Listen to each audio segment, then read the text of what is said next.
into Civ during Civ Revolutions, right? That's how I got my start. So if I remember five, I'm trying to like really remember five.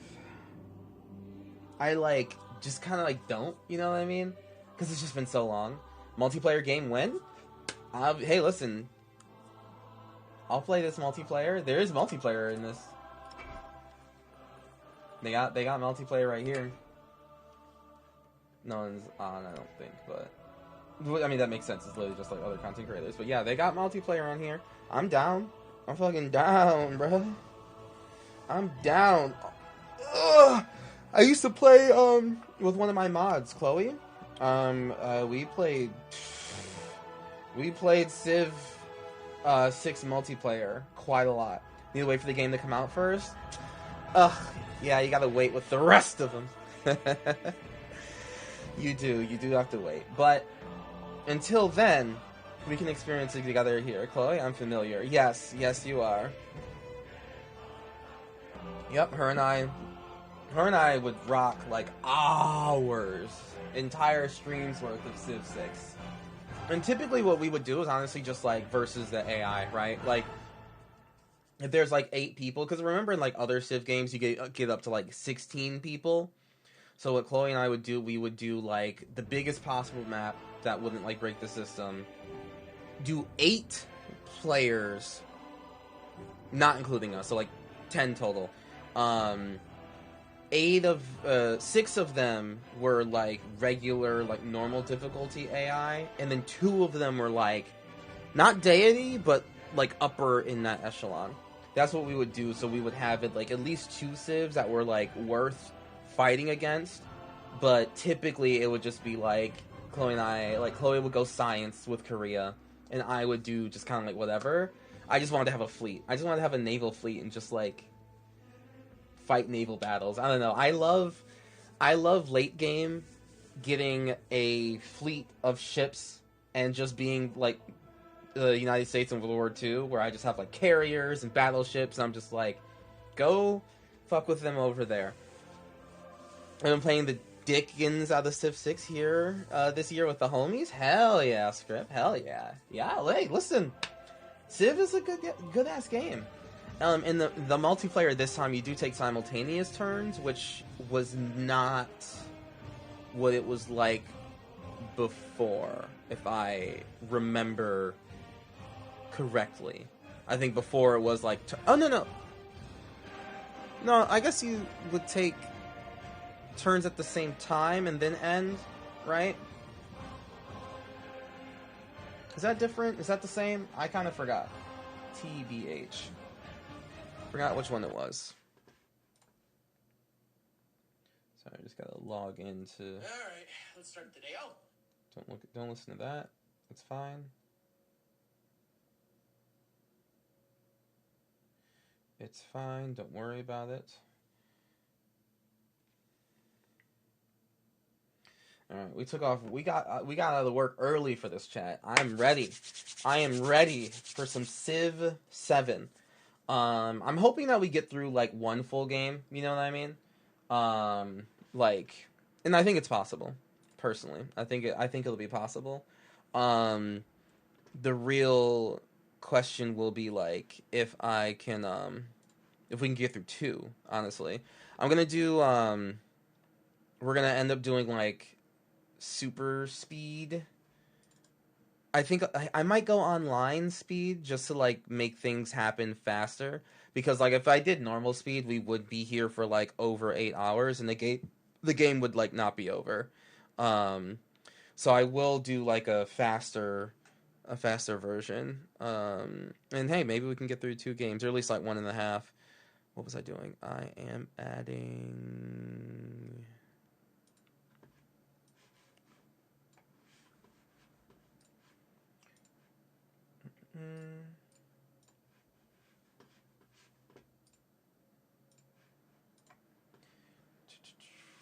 Okay, and then just give me a quick second.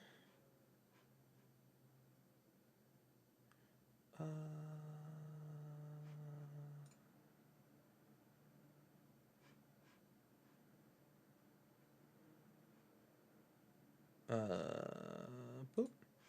There we go. That's my glorious face over there. My visage, if you will. And then game capture. Where is that?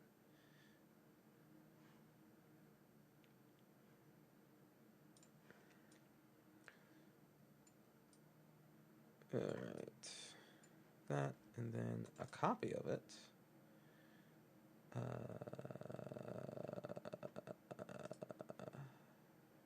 And another one. And just make that bigger.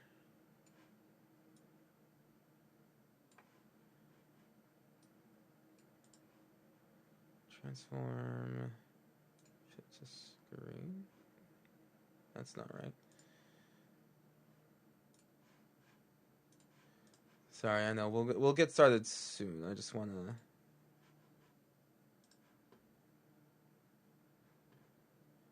Trying to...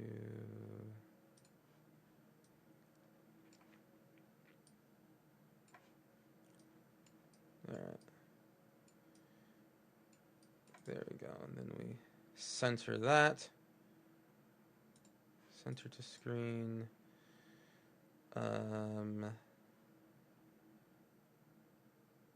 Center to screen. Okay.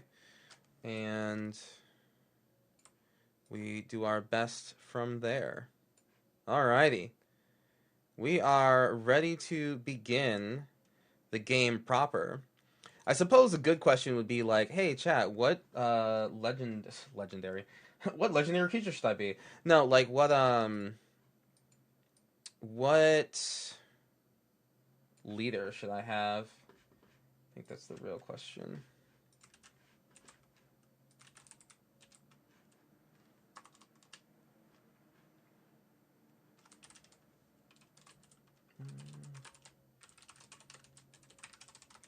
What civs do we have? So that is a very wonderful question because it's not what we normally have.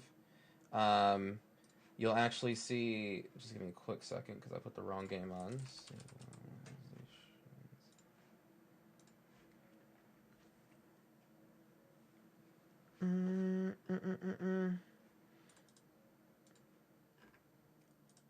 Thank you very much, Tazad. Thank you very much for the follow. I appreciate it. Welcome to the Kurotuki channel. I gotta make sure that I'm capturing.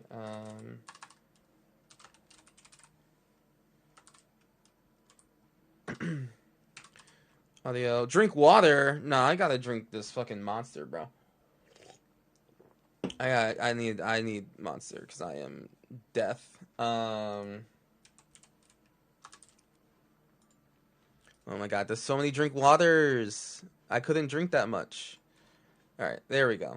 Just had to add that so when the audio plays, you can actually hear it. Okay, let's actually get into the game. Hello, everyone. Welcome to Kuro Hitsuki's live look at Civilization 7. This is pretty exciting because I've never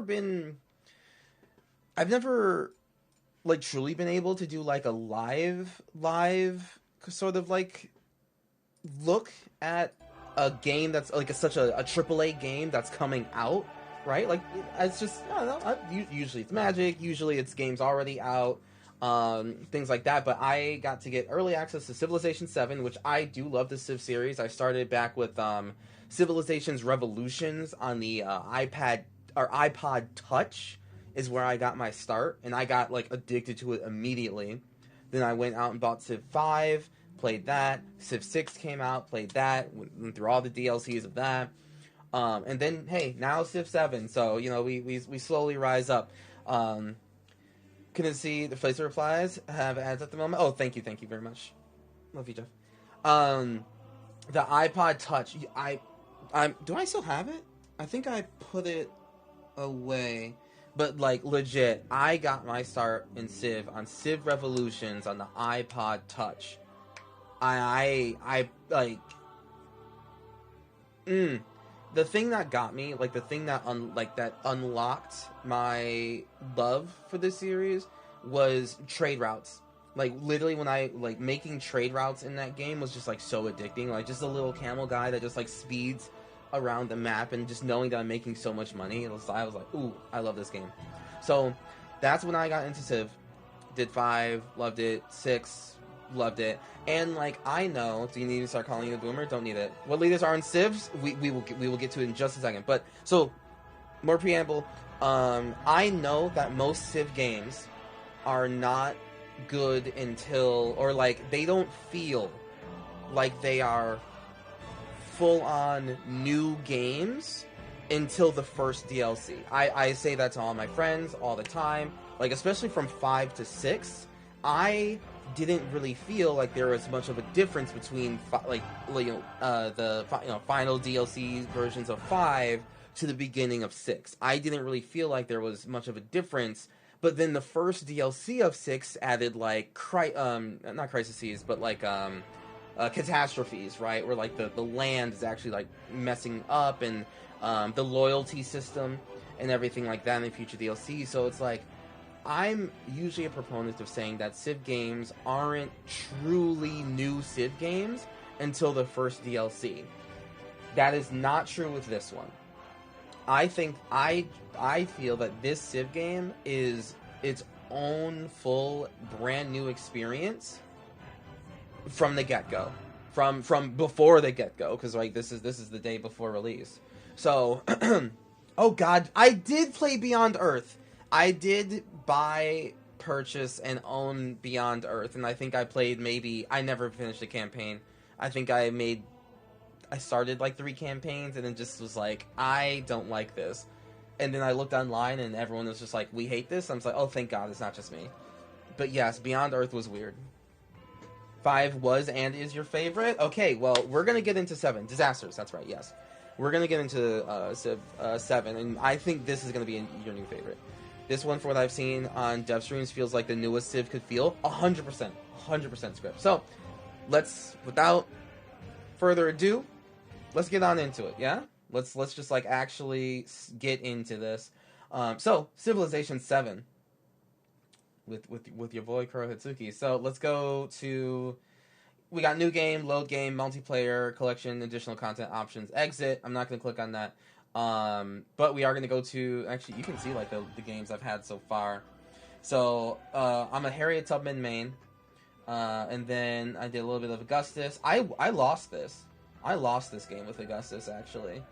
Like, I got to the end, and I lost. And then I started playing this French guy. But we're going to start brand new here. Alright, so... Imagine losing. I've lost twice. Okay, so here are our options of leaders. Alright? So, going through it, we got Amina, the warrior queen of Zazu. I don't know where she's from, but, you know. Okay, so +1 resource economy on cities, and +1 gold per age for each resource. That's actually pretty good. This is economic militaristic. This is one of the things that you kind of like want to focus on here. Actually, I have this cool little button here, chat. You're gonna love this. Watch me do this. So chat, you're gonna want to focus on that right there. Oh yeah, you can see it. Yeah, that right there, where it says economic militaristic. That's gonna be the important thing that as we go through these leaders, you're gonna want to pay attention to, right? Because all of them will essentially military industrial complex, essentially, and there's levels it looks like, yes. So we'll break it down. Okay, so Warrior King of Zazu, Amina, economic militaristic. So resource capacity, we'll talk about that once we get into the game, but more money per ages, ooh, and resources assigned to cities, and then +5 combat strength for all units on plains and deserts, right? So hey, plains, deserts, your units are just straight up better, right? Question, what's the difference between the editions, base, deluxe, and founders? I have no clue. I don't know. You know what? We can open Steam and see. But I'll be honest with you, I haven't a clue. I haven't the faintest idea. Not because I, like, don't care, per se. but I haven't the faintest. I haven't. If we look at it really, what is it like? Deluxe, you get to play it tomorrow, I think, and then Jesus, that's like a lot more money. Yeah, no clue, not a dang clue. Oh, I see. Hold on. You get leader packs. If you do the deluxe and the founders edition, you get 2 more leader. You get a leader and a civilization. Early access tomorrow. 2 other leaders, like an alternate leader. And then you get another 2 alternate leaders on the founders, and then a collection book, I guess. 2 new leaders, 4 new civs, 4 wonders, narrative and wonder pack, and special cosmetic bonuses. Okay, yeah, sure. Yeah, there's just more things. I don't know the difference because I think this version of the game, this like early version, is basically the full like deluxe thing, the founders pack. So you get to see everything. Forgot Civ 7 was today. It is. Okay. Chat. We're gonna return back to the thing. Okay. All right. So economic militaristic, resource capacity, gold per age, combat unit strength is bigger, right? We got Ashoka, world conqueror, diplomatic militaristic. So you get production for excess happiness. Production and settlements not founded by me. So if I declare war on other people, I get a bonus from that. And then if I take those places over, those places get 10% more production. And then like in districts that 5 combat strength against districts. So yeah, if I attack someone's city while I'm doing a We Love the King Day, that's what celebrations are now, I'll get plus 10 combat strength on attacking cities. Like that's diplomatic militaristic for sure. But this is the other version of him, right? So this is World Conqueror, and then an alternate version of the same character, diplomatic expansionist. Arguably the same thing, but not necessarily like through military, right? Thanks. I could see them on mobile. Yeah. Murder buff. Yeah. Diplomatic expansionist plus food for every excess happiness, right? So you're still about the happiness, food and settlements when you're in We Love the King Day. And then all buildings gain plus happiness adjacency for all improvements. So if my buildings are along improved titles, they get happiness, and happiness leads to celebrations. Blah blah blah. Augustus, who I'm at level 2 with. So you can see down here. You see right here. Next level unlock, right? So like they're at level 1 because I haven't used Ashoka. But if I get to the next level, I unlock this, which is plus 5 combat strength against fortified districts for all units during a celebration. That's just like a thing that you can get. These are called mementos right here. These like that triangle thing. They're called mementos. So if I get to level 2 with Ashoka, I unlock the memento that gives me plus 5 combat strength on fortified districts. Mementos can be used on any leader, right? So these are quite literally. Hey, Fabulous, thank you for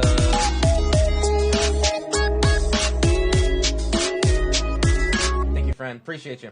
So mementos are basically as you rank up with these different characters, you unlock different mementos, and they're buffs that you can use on any of the leaders here, right? So, for instance, Harriet Tubman, her level 2, like her first unlock was Lantern, right? Like this is like specifically because I leveled up with Harriet Tubman. She's level 4, Harriet Tubman main through and through. Because I unlocked her memento, I'm now able to use a special ability that was kind of hers on any Civ leader. Her ability was Lantern. A migrant appears in the capital whenever I complete an espionage action without being detected. And you're like, what are these words, right? Well, specifically, Harriet Tubman here gains influence when I use an espionage action. Make that a bit clearer for you. She gets a plus 100% influence towards initiating espionage actions, which we'll see during the game. Gain 5 war support on wars declared against me. My units ignore movement penalties on vegetation. But mainly it's the main thing of just like, hey, Harriet Tubman gains influence towards espionage actions. So, when she has Lantern, and when I complete an espionage action without being detected, I would get a free population unit. That's what a migrant is. A migrant is a free population on any city. Right? They show up in your capital, and I can move them to any city, and they increase the population there. So that was like a special thing specifically for Harriet Tubman that I unlocked by playing her, and then now I can go over and play Augustus, and I can equip that Lantern ability.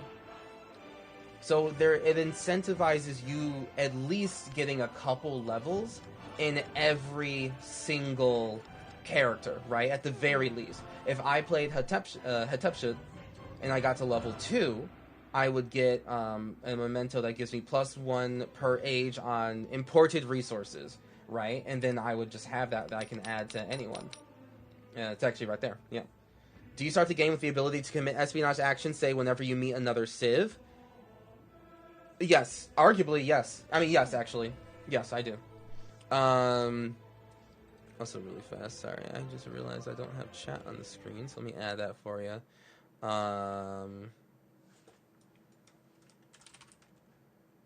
Because I do want you all to be able to kind of see each other yapping and gabbing as you do.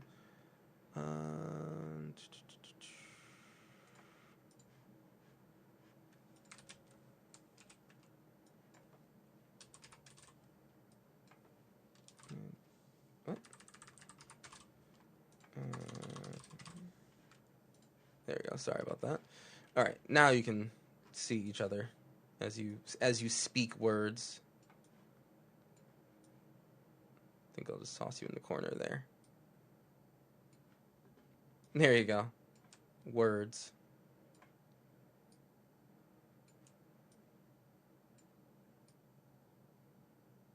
All right. Anyway, so yes, this is so yeah, there is a level up system in the game, and you level up honestly just by playing. They promised that they were not going to do any like buy the Founders Edition or buy this DLC or this microtransaction to unlock levels. They promised that they were not doing that, right? So in order to get, the flute from Frederick Baroque, if you want to unlock this memento so that you can, you can do the +1 culture per age on military buildings, that's pretty fucking sick, actually, which makes sense for militaristic cultural. If you want to unlock that and be able to play that with Ashoka, who's going to be, diplomatic militaristic, but you want to do like a culture build, you'll have to play him. Like, you'll have to actually unlock it on Frederick. You're not going to be able to just like pay money and open every single memento. So, there's replayability here that's more, it extends beyond just the replayability that Civ naturally has by just you always wanting to play one more turn, start one more campaign. You legit can go like, yeah, you know what, I think I'm going to unlock a little bit of Frederick today, or other Frederick, or Himiko again, or Ibn Battuta. There's a lot. In Modern Age, come the espionage. No, modern espionage starts from the beginning. Espionage is from the beginning. That's what I figured. So it seems like in, say, multiplayer, someone who's played a lot more has a distinct advantage. Oh no, you can choose not to, right? Like in multiplayer, you can just choose not to add mementos, guys. It's okay. You're not forced to do that. If we were to play multiplayer right now, and I choose a level 4 Harriet Tubman, level 4 Harriet Tubman just means like what levels I'm unlocking next, right? What mementos I'm unlocking. It doesn't make Harriet Tubman better. It just means that I've unlocked more mementos that I can choose from. And I probably have, Lantern and something else. But if we want to play with no mementos, we would just play with no mementos. That's fine. It's okay. Like you're not locked into playing against higher rank, more memento unlocked people if you don't want to. So let's quickly go through the leaders. So we got Amina, for economic militaristic, Ashoka world conqueror for diplomatic militaristic, Ashoka world renouncer for diplomatic expansionist, Augustus for cultural expansionist, production in capital for every town that you own, and you can purchase culture buildings in your towns. That makes sense, right? Benjamin Franklin, diplomatic scientific, more science on your production buildings, and more and more and more, right? Makes a lot of sense there. Catherine the Great, Je suis Catherine. Culture for great works, right? So cultural, scientific, because you see the symbols right there. Culture symbol, science symbol. Ends up being really good. Charlemagne, militaristic, scientific. Military and science buildings gain happiness, right? So it's like you're going to want to focus on military and science because they're going to have happiness for adjacency bonuses. Confucius, expansionist scientific, growth rate in cities are up, and plus 2 science from specialists, right? So the bigger your cities and towns get, the more science you'll get on top of it. A lot of these like bonuses are small, because remember, these are leader bonuses, right? Leader bonuses stay with you the entire game. The entire game, leader bonuses stay. Whereas civilization bonuses change, right? And I mean, I'm sure you've seen some of like the previews that every age we switch civilizations, but you never switch leaders. Leaders are always here. So whether you start in the antiquities, exploration, or modern age, Confucius is always giving plus growth to cities, plus 2 science from specialists. And one of the things that makes this better than other Civ games, right? Because like in other Civ games, if you were Benjamin Franklin, he'll have like, he has like plus science on, construction buildings. And that's like, okay, that's kind of universally good throughout the entire age. But his special unit, right, was like the B-52 bomber, and I think it was Teddy Roosevelt for other games, not Franklin. Teddy Roosevelt special unit was like the B-52 bomber, and the like special building was like national parks, which you couldn't make until late game, right? So like for the longest amount of time, you couldn't even do anything with Teddy Roosevelt's special unit and the Rough Riders, right? Which you couldn't get until later as well. So what's better about these leaders having abilities that are just valid throughout the entire game is that, well, they're valid throughout the entire game, and then each civilization can have their own special units that are good for that age specifically. So Ben Franklin always giving you a science buff in production. That's great. Catherine always giving you science and culture, always giving you happiness for adjacencies, always giving you growth for expansionists, and scientific. We have militaristic cultural. We have militaristic scientific. Harry Tubman, my main, diplomatic militaristic, which makes sense with the espionage actions and everything. Cultural economic. The resources are the economic part. Himiko, High Shaman. This game's worth buying on PS5 or no? I was thinking of getting a $100 one or the premium version, Age of Mythology on PS5. Love her pistol. I love her pistol too. I think you can get this on PlayStation just fine. I think this is great. If you like strategy games, if you like turn-based strategy, then you're gonna love this. You're gonna love like it on no matter what you play it on. Himiko, cultural diplomatic. Other Himiko, diplomatic scientific. Ivan, expansionist wildcard. Wildcard's a new phrase. I don't actually recognize what that does. Isabella of Spain. Expansion is economic. That makes sense. Get 300 gold every time you discover a natural wonder. Yeah, and it's doubled if the natural wonder is on distant lands. Yeah. That's Spain. That Spain is hell. That is Spanish as all hell. Right? Yes, Spain and natural wonders. And especially natural wonders on distant lands. Underline that part, right? Jose Rizal, cultural diplomatic. During narrative events, which will be different things that pop up, you get additional culture and gold, more celebration, happiness, all that stuff. Lafayette, the hero of 2 worlds. Cultural diplomatic, endeavors, cultural stuff, combat strength, But then there's Machiavelli. Look at this shit-eating grin on this guy. Machiavelli, it goes hard. Diplomatic economic. +3 influence, which is a resource that we use for diplomacy. And then when he gets additional gold when diplomatic proposals are accepted or rejected. So his whole thing is gain influence so that you can go out to someone and say, like, hey, do you want a trade deal? Do you want a trade deal? Do you want a trade deal? And anytime someone says yes or no, he gets money from it. Like, he just trolls. Machiavelli is just trolling the whole time and gaining money from it. He needs to be stopped. Goddamn, he's permanently doing the people's eyebrow. He really is. Look, he's literally rubbing his hands together. He's the fuckboy. Napoleon, economic diplomatic, which makes sense. Yeah, you can sanction people. Continental system that reduces. Oh yeah, so diplomatically, right?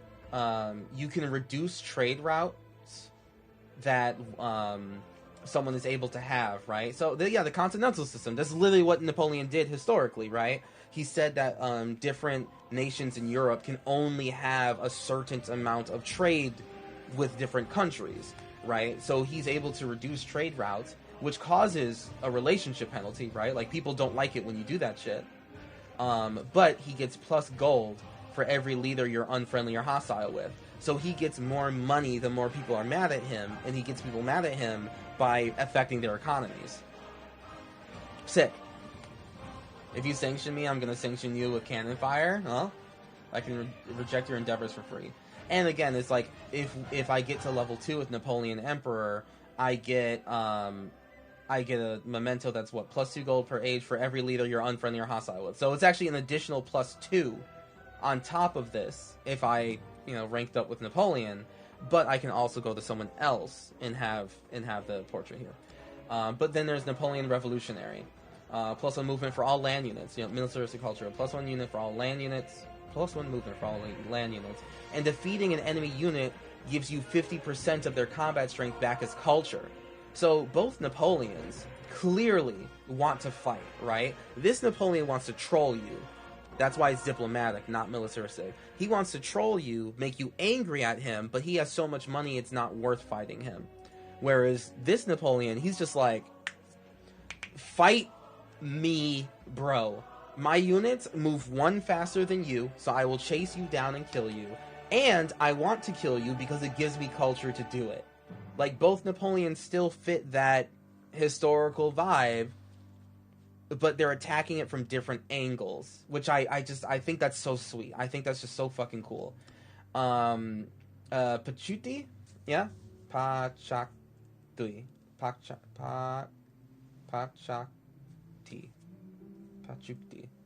I can't say it.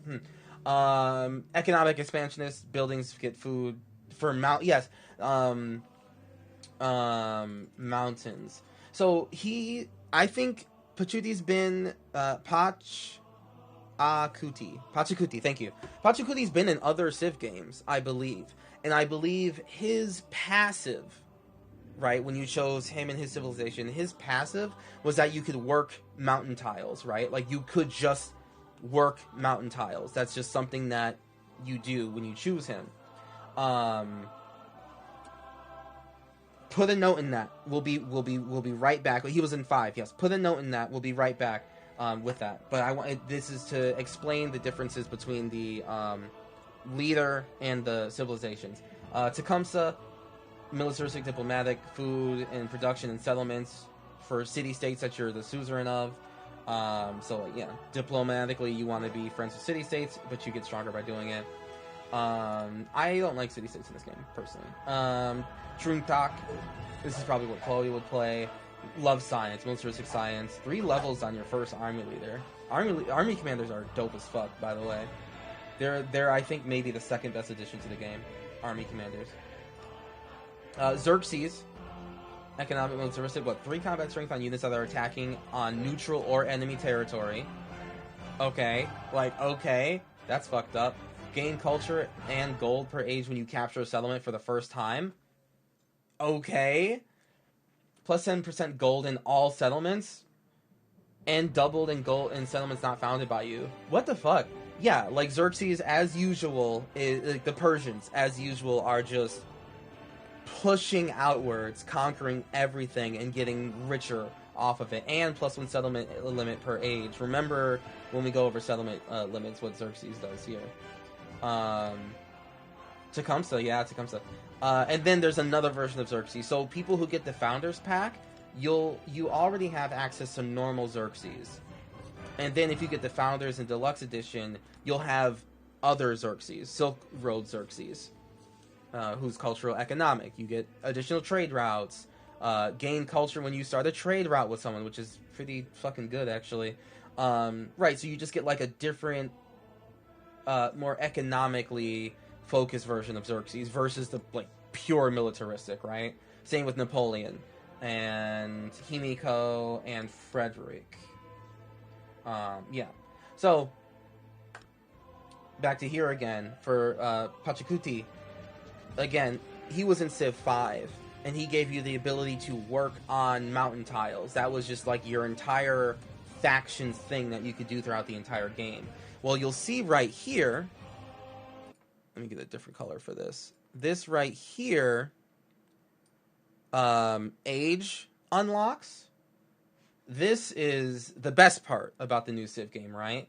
So the age unlocks here. He says that if you play Pachacuti during the exploration age, you automatically have the Inca unlocked, okay? And you're just like, what the hell does that mean, Carl? Just remember, exploration age, you automatically unlock the Inca. So if we choose Pachacuti and we go to age and civilization, we have the antiquity age, the exploration age, and the modern age, right? So every time there's 3 ages in the game, and once you get to it's not necessarily like a certain amount of years. There's a maximum amount of years, but basically once you start getting into like the end level technologies for that age, you start like jumping forward. The countdown for the age turning starts skipping forward. But yeah, so in Antiquity's age, why is it random? Whatever. In Antiquity's age, these are the civilizations you can start with, right? So, like, normally you would just be like Pachacuti, and you would just be whatever faction whatever civilization he had from the beginning to the end. But now, for the Antiquities age, we have our option of Axum, which I'm not exactly sure who that is. Egypt, Greece, the Han Chinese, Khmer, Maya, Mississippian, Persia, and Rome, right? Because when you think about it historically, start at the dawn of history, Rome was never stronger than during the Antiquities age, right? Rome did not make it to the Exploration age. That's just historically not what happened. So it makes sense that as a civilization, you kind of you would lose that Roman identity when you start doing the Exploration age and you start playing as civs from the Exploration age, right? So, like, you can stop being Rome, and then during the Exploration age, you have your options of the Abbasid, Chola, Huay, the Inca, right? That was the Inca civilization was known to the rest of the world during the Exploration age. The Majapahit, the Ming Chinese, right? Especially like going from Han Chinese to Ming Chinese to the Qing in the modern age. Makes sense. Mongolia, Exploration age versus the Antiquities. Normans, the Shawnee, which is awesome, by the way. Songhai and Spain, right? Spain, Exploration age. Not Antiquities, not modern, but they were at their height during the Exploration age. Mahajaput, thank you. That is the biggest difference for the ages, in separating the leaders from their civilizations. I think has the benefit of having a leader that's more unique and dynamically just kind of like fits a game plan for the entire game, like the whole campaign. But you get to focus on the units and the specialties of civilizations during the time that they were at their peak, right? So, like, for Spain, during the exploration age, you tend to be a militaristic expansionist. Plus 15% gold towards converting a town into a city. So, like, upgrading a town to a city, raising your colonies up, right? You get plus 30% on distant lands. That's something Spain historically did. That makes a lot of sense. They get a special unit, the Tercio. It's a unique Spanish infantry unit. Infantry during the exploration age, not antiquities, not modern. You get this unique unit here. Conquistadors, a special unit to Spain. Exploration age, not modern. And then you get special buildings here. So, one of the things that you might notice is a little symbol right here. Basically, they give you... Every leader has 2 civilizations that have like a... oh, you probably want this sort of thing, right? And they give you like a little historical blurb about why, right? So like Pachacuti was indigenous, was an indigenous person to the Americas, right? So like the Maya civilization tends to maybe play with that play style, right? The play style that Pachacuti might lead you down might connect with the Maya because they were from the same place. Same with the Mississippian, right? Pachacuti might have been part of the Mississippian actual like people. Or the Inca, I think, but they at least tell you, it's like, yeah, they're from the Americas, so maybe this is something that you want to do. All buildings receive +1 food adjacency for resources, right? So if you play Mississippian, all buildings receive +1 food adjacency for resources. And Pachacuti specifically says we get to, like, what? All buildings get 1 food for being adjacent to mountains, and mountains can have resources near them, right? But being food focused for adjacency, and then you go here and you get even more food adjacency bonuses for your buildings, right? It's like, okay, it makes sense that Pachacuti is going to, maybe you want to start as Mississippian because you're really getting a lot of food bonuses. That expansionist like mentality really fits in with that. But you don't have to, right? You don't have to play them, but it does make sense that they would kind of be together like that. Check our warriors and everything like that. Greece, right? Like Greece hoplites. I like the hunch on these. You could start doing the great well. I'm getting hyped at the future possibilities of the different civs. If they add Algonquins, I'm gonna pog. Yeah, I mean, we've never had such like this level of representation, right? You have Pachacuti, Tecumseh for the indigenous Americas, and even, hey, you got Benjamin Franklin and Harriet fucking Tubman, by the way. Like, okay. Like, oh, okay. You go Harriet Tubman. Never crashed my train. Yeah. Yeah. I love her so much. So, like, for Harriet Tubman, right, for Antiquity's age, Axum, she has nothing to do with Axum, right? That's not in the Americas. But, at the very least, it does say Harriet Tubman's ancestors were from the same continent, right? It's like, you know, that's a stretch. That's as much of a stretch as you could get. But, like, hey, at the very least, they still give you some cultural relevance of, like, hey, you know what? If you want to roleplay this, Harriet Tubman eventually kind of came from this place. Same with Egypt, right? Hey, you know, down the line, Harriet Tubman of Egypt kind of makes sense, you know? You can. Music a little louder than my voice right now? Thank you, thank you. I will turn that down. Thank you. Yes, definitely tell me if the sound is ever a bit too much. I think I like... Oh, yeah, I did max out my game sound earlier. True. Thank you. Tubman's inclusion is good. Love her design, too. She's so fucking cool. Okay, and then as we said before, remember, unlock age here.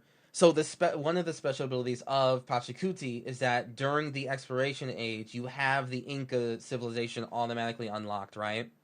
So when you go from the Antiquities age to the Exploration age, you don't actually get to choose. Thank you very much for the follow. You don't actually get to choose every single one of these civs, right? So if you are, if we're Pachacuti of Persia, right?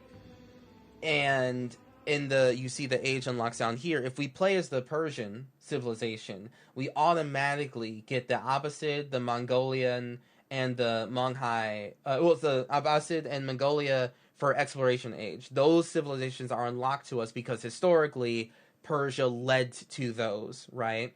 And then on top of Pachacuti's, the Inca is unlocked for exploration because historically they're all tied together. And then in the modern age, I would have the Monghai unlock. These would normally be the only civilizations that we would have unlocked if we didn't do anything different during our gameplay. So if we're Pachacuti of Persia, we have the Inca, and then we have Absid and Mongolia. So then we would go here, and yeah, we would have access to the Inca automatically because of Pachacuti, and then the Abbasid and Mongolia. But the rest of these would be locked off, right? We could not pick the Ming civilization naturally, right? The only way we would unlock the ability to play as the Ming, to switch over to that civilization, is if if we get 3 libraries throughout our empire, then we get to unlock the civilization of the Ming. We get that choice. So doing things during your actual playthrough unlocks different pathways that your civilization could go down because, hey, the Ming like economic scientific. If you have a library and 3 different settlements, that means that you have probably enough money to buy those buildings. So that's the economic portion, and you're doing it for science. And that's just like, oh, you know what? We might start kind of having a Ming Chinese identity instead of, the pathway that we were on with the Inca. I like being able to theory craft with routes in the game. Yes, absolutely. Yeah, it's a very interesting... Yeah, I think it is the best strategic addition. Like, dynamic. It adds so much dynamicism to the game, right? I will start as the Egyptian Pachacuti, and then Egypt naturally lets us unlock the Abbasid and Songhai, right? So it's like, okay, but instead of doing the Abbasid, I'm going to unlock Shawnee because I did enough with food. And you don't know what it takes, right? Like, they don't tell you what it takes to unlock. You just do it. You fall into it. Or, obviously, if you have the wiki open, you know. So, like, whatever. But you just fall into it, and it just unlocks for you. And then from there, you have the different modern, right? So, like, America. Pachacuti was from the Americas. Boom, strategically, maybe you want to beat them. You have America for the modern age. Buganda. The French Empire for the modern age. Meiji Japan. Mexico. Mongol. Prussia. The Qing. Russia. And Siam. Right? Like, this is the modern age. And you have access to... naturally we'd have access to none of these, right? So if we did Inca, if we did nothing and only followed the regular path, we did Pachacuti of whoever the fuck, the Mississippian, right? And then we go over and we do Inca. We would only have Mexico unlocked for the modern age. So we would go over and we would only be able to be Mexico, which, it's fine if you want, whatever. It's fine. But that's what you would have. And I think... Where was...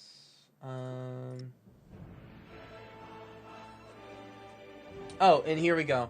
So, the reason, again, why it's important that Pachacuti unlocks the Inca during the exploration age, right? And he says that all buildings have an adjacency bonus for mountains, right? So the reason that that's important is because when you go over to the Inca, you can see that the Inca themselves, the Incan civilization, not Pachacuti, but the Incan civilization has the ability to work mountain terrains. You see? It's not just tied to one civilization that you have the entire game. It's just during the exploration age. But if you go and if you're Pachacuti and you're working on mountain terrains during the exploration age, and you're surrounded by mountains, you are going to fuck so hard during the exploration age. You are going to jump past your opponents who don't have nearly as good abilities if you play it right, if you settle in the right terrain. But that does mean that, like, you know, if you settle during the Antiquities age, if you settle and surround yourself by mountains, you're losing on resources that you can work, right? Like, mountains don't really produce much, so you're losing out on tiles that could work for you. But you get a power spike during the exploration age because now you can work on them. And now you get a power spike during the exploration age, which doesn't last. It doesn't last during the modern age, because no one works on mountains during the modern age. But that's okay, right? Because you had such a boost during the exploration age that even though the modern age you kind of start over, it's going to be okay. You know? I know, I owe you like a 50 million drinks. Just imagine 5 years from now when we have double the number of civ leaders, there's going to be a good density of stuff from each region. True. And hey, listen, they might unlock new ages, right? Like, they might do modern to future, right? Like, they could. Fuck it, you know? It'll be sweet. So, that's just... Okay, I think I've rambled on enough about how it is really important that the separation between civs and leaders is something that you really need to pay attention to, and don't fear it. It is a positive change. It is a positive that your leaders have abilities. They're small, right? They're passives, and you don't even have to take advantage of it if you don't want to, right? Like, listen, this guy gets food for mountains, but you could just choose not to be near mountains, and then it doesn't matter. Harriet Tubman doesn't give me any bonuses on food or any resources, but if I want to fuck around with influence and espionage actions, she's the best leader for it. But that doesn't mean that everyone else doesn't fuck around with espionage actions either. Everyone does. It's a universal resources that everyone has access to. She just does it a little bit better if you want to do that. But Catherine the Great can do espionage actions and have food bonuses if she wants. And then she goes to a civilization that she likes for Prussia and Russia. Right, geographically, hey, she's from there. Born near Prussia and ruled Russia. Huh, wow. What does she do? Yeah, she gives us culture and science on stuff. Modern age, boom, culture and science on districts and cities. Makes sense. You know, it all goes together. But we could have chosen a different way to get there. Yeah, can't wait for players to refuse to play anything other than the modern because they can main a specific civ. That's kind of cringe. It's lame. I love breaking this shit up. Like, it's so fun. It's just so fun. It's just so fun. Okay, so let's choose someone. I want Harriet Tubman, personally, but chat, I think I can let you decide. I'm a Harriet Tubman main, obviously, that's why I have 4 levels on her, but, like, you know, who do people want to see? Who are you most excited for? We'll conquer the world with anyone. Honestly, you want to see, hey, listen, we got one for Harriet Tubman. And yeah, the plan, how, what did you say? You said, so this will be what planning games will be like. Think about how to get power spikes in each age, which is arguably, that is what you did in the original Civ games, right? Where you were just like, okay, like, I can't wait till I get my special unit, so then I can, you know, make 1 million of my Greek hoplites and kill people early. Whereas, you know, the Teddy Roosevelt was just like, fuck, I hope I can get to late game so I can get Rough Riders and then I'll win. And then everyone else is just vying for that. Instead of just going like, damn, I have to hope I survive until late game, or damn, we got, I didn't kill everyone early game, guess I'm fucked. It's like, instead of having that, you just go like, alright, I have a good leader that I want to fuck around with. And then for each age, for each civilization, that's when you can go like, okay, this is when I want to get this power spike. This is also your power spikes will change based your goal, right? Will change based on what you actually like, how the map looks, right? You could be Pachacuti of Inca, right, and just not be near any mountains, right? This could be a completely wasted stat. Or at least you could choose to not be Inca when you go from the Antiquities age to exploration. You could be like, damn, I'm playing islands, right? I'm on islands and there's no mountains near me. So it's just not worth going to Inca. But luckily I unlocked Spain. So I can fuck around on islands all the time. You know what I mean? Like, you change it based on the route you want to go. Machiavelli fuckboy. Harriet for sure, but also interesting Tecumseh. Like, do